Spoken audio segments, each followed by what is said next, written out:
राम कुमार गुप्ता जी। श्री सदगुरुदेव भगवान, आपके चरणों में कोटि कोटि प्रणाम।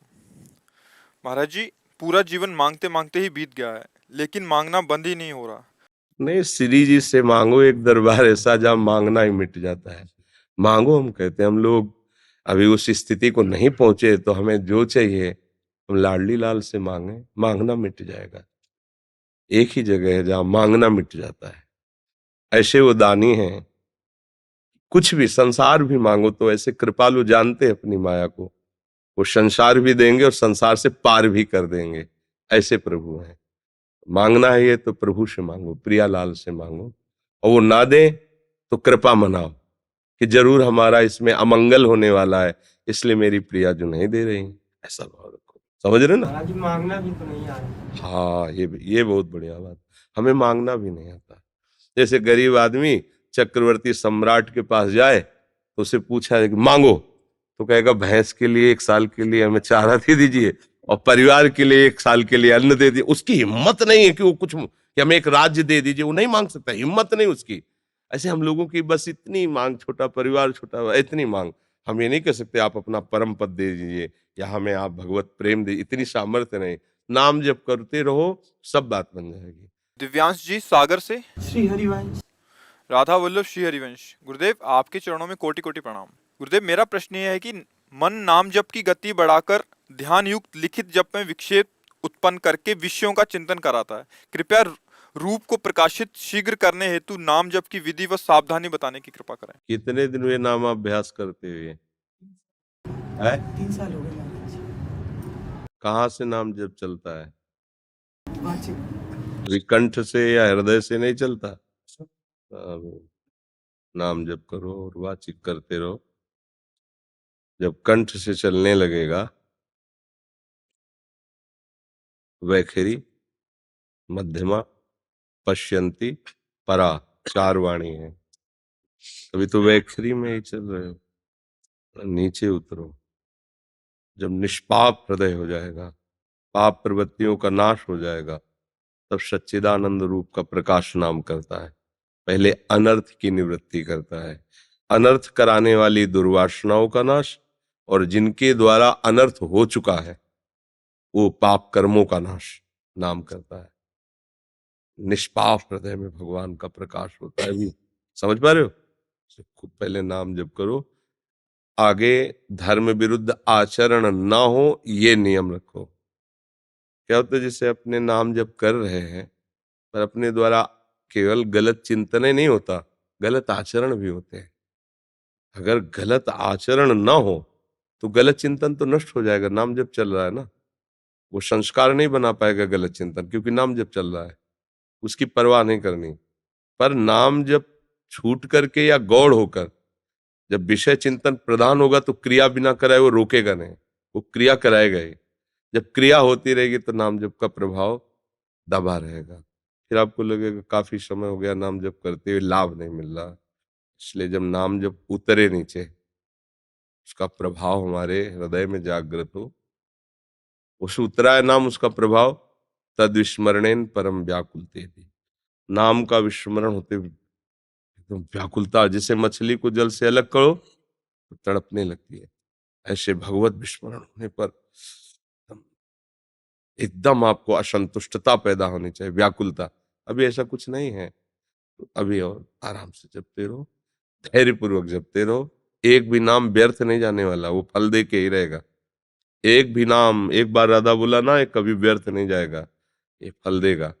पर हमें ऐसे फल का इंतजार नहीं करना है जो मरने के बाद मिले। जीते जी निष्काम होकर, निर्विकार होकर भगवदानंद में डूबे, ये चाहिए। जीते जी आनंद मिल जाए, है नहीं? मरने के बाद तो प्रभु है ही है, वही संभालेंगे। पर कोशिश करनी चाहिए जीते जी गंदे आचरण बंद हो जाए, भगवद स्मृति से युक्त होकर सारे कार्य करते रहे, आनंदमय हृदय है, जीवन सार्थक है। अच्छे भाग्यशाली हो, जवानी अवस्था में तुम्हारा परमार्थ की तरफ आकर्षण है, नहीं इस समय तो मनोरंजन सुहाता है।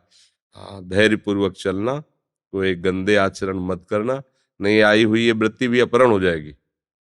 ऐसा नहीं कि अपहृत नहीं हो सकती, ये भजन तो अपहृत नहीं होगा, जितना कर लिया वो जमा है, पर वृत्ति अपहरण हो जाएगी। भजन की गुंजाइश नहीं रह जाएगी यदि गलत मार्ग चल दोगे। तो अभी स्थिति तो है नहीं ना, जैसे स्थिति आ गई तो ये गलत मार्ग ही खत्म हो जाता है, सब उसके लिए शुभ और मंगल में प्रभु के सिवा और कुछ भासता ही नहीं। तो जो दुर्वासना होती है देहाभिमान के कारण होती है, देहाभिमान गलित हो जाता है, दुर्वासना रह ही नहीं जाती। मानो जैसे भुना हुआ अन्न है ना, वो फिर खेती में डालने पर जगेगा नहीं, ऐसे ही जो संत महात्मा भजन या जो भी उपासक भजन के प्रभाव से मन को निर्विषय कर लेता है, वो बहुतायत विषयों की हो तो भी भोग की उसके अंदर प्रवृत्ति ही नहीं रह जाती।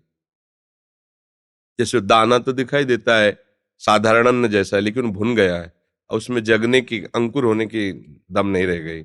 ऐसे ही वो महात्मा दिखाई तो देता है मनुष्य शरीर में ही, पर उसमें अब विषय सेवन की प्रवृत्ति ही नहीं रह गई। अब वो विषय पुरुष क्या जाने इस बात को, इसलिए नाम जप करते रहो और श्रद्धा दृढ़ रखो। हो सकता है विपत्ति आ जाए, प्रतिकूलता आ जाए, अपमान बढ़ने लगे, तो ये नहीं सोचना कि नाम जप कर रहे हैं फिर भी ये ऐसा क्यों हो रहा है। वो सफाई हो रही, फटाफट फटाफट झाड़ू लग रही, पोछा लग रहा है, पूरा हृदय साफ किया जा रहा है, भगवान पधारने वाले हैं। तो उसको ये ना सोचे कि प्रतिकूलता आ गई, विपत्ति आ गई, लोग विरोध करने लगे तो भजन का फल हमें लगता है सही नहीं हो रहा, ऐसा लगेगा। आपको छोड़ना नहीं भजन, चाहे जितनी विपत्ति आए। जब कभी किसी की भागवतिक उन्नति होती है तो ये पहले भेजे जाते हैं, या तो भारी अनुकूलता तो उसमें फिसल गया, और या भारी प्रतिकूलता उसमें भयभीत हो गया, ये दोनों से बच के निकल गया, वो आगे बढ़ जाता है। समझ पा रहे? अशोक दास मिश्र जी, गोरखपुर से। हरिवंश, श्री हरिवंश, श्री हरिवंश। महाराज जी सादर प्रणाम, जय सीताराम। महाराज जी, जो श्री राम जी हैं वही श्री कृष्ण जी हैं, किंतु श्री सीता माता और श्री राधा मैया का मूल स्वरूप कृपया समझाने की कृपा करें। एक ही है, चाहे उसे राम को, चाहे सीता को, चाहे श्याम को, चाहे राधा को। समझ रहे ना? वही अपने आप को दो रूपों में करके खेल रहे हैं। रसोया परमानंद एक एव दुधा सदा, श्री राधा कृष्ण रूपाभ्याम तस्यै तस्मै नमो नमः।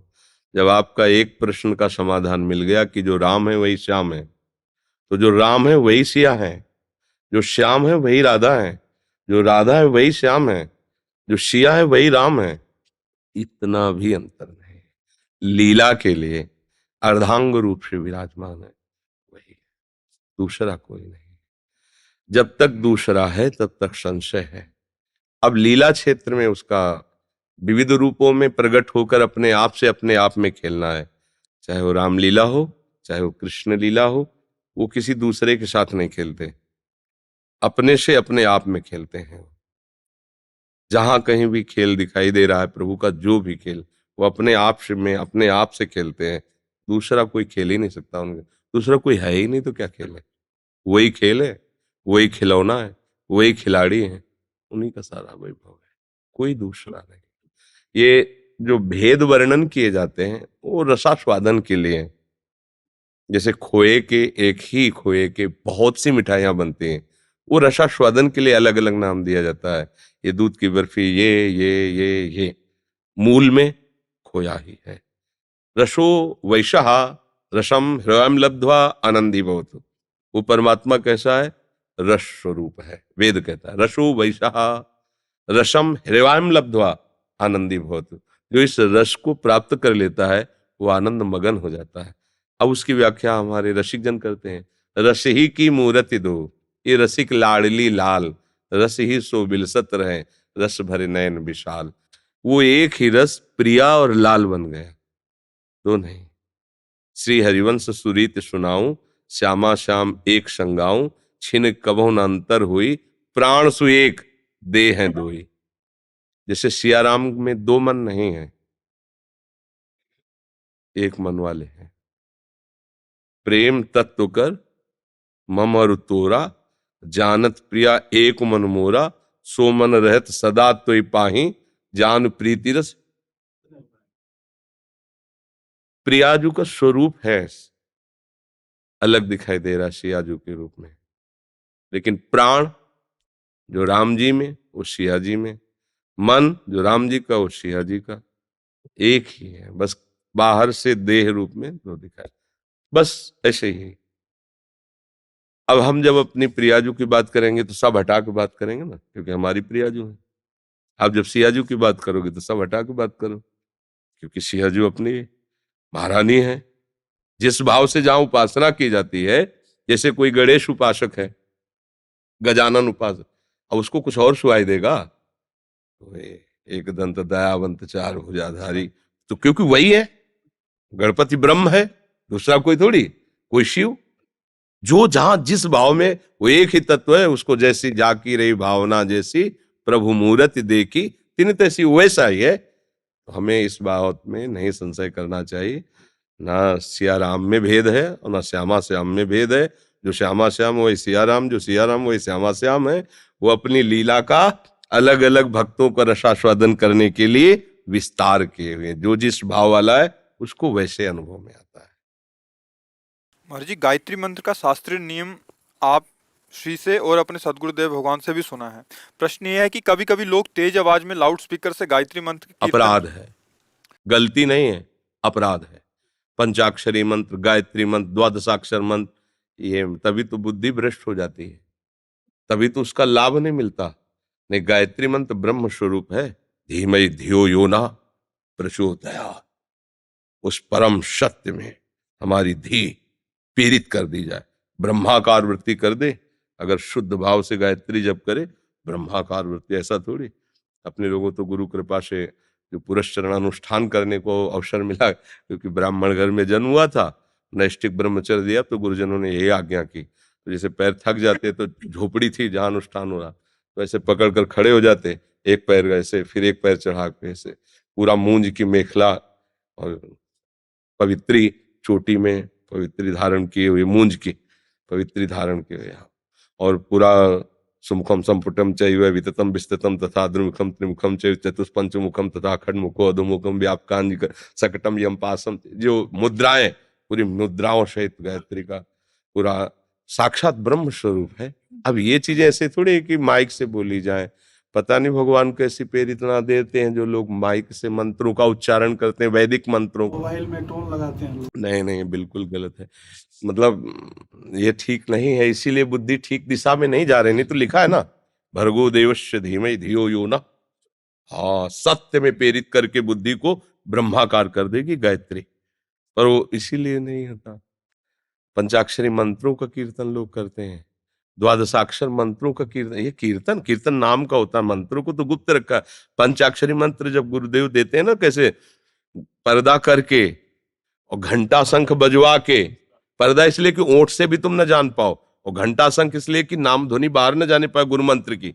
तब शिष्य के कान में, बोले कान फुकवाए हो, पहले देहात में यही कहते, कान गुरु मंत्र लेना नहीं कहे, बोले कान फुकवा लो गुरु से, मतलब कान में रख के एकदम बोले। और अब माइक में ये सब नहीं, ये कलयुग भगवान का प्रताप है। ये कलयुग भगवान का प्रताप है कि गुप्त मंत्रों का और गुप्त शास्त्र के भावों का। अब अब आप मांस मछली खा रहे हो, आप शास्त्रों की व्याख्या कर पाओगे? उन्होंने ऐसा क्यों लिखा तुम जान पाओगे? अरे पहले थोड़ा तो आओ, एकदम गड्ढे में कुएं में खड़े हो, थोड़ा ऊंचाई में सम में आओ, तब देख पाओगे वो क्या बोल रहे हैं। संतों की भाषा को ऐसे थोड़ी समझा जाता है। जैसे लोग है ना, मनमानी आचरण करें, उन संत ने वैसा लिख दिया, किसी महापुरुष, आओ तुम चलो हमारे पास बैठो, हम संयम बताएं, नियम बताएं, बैठो, तुम ही रोने लगोगे।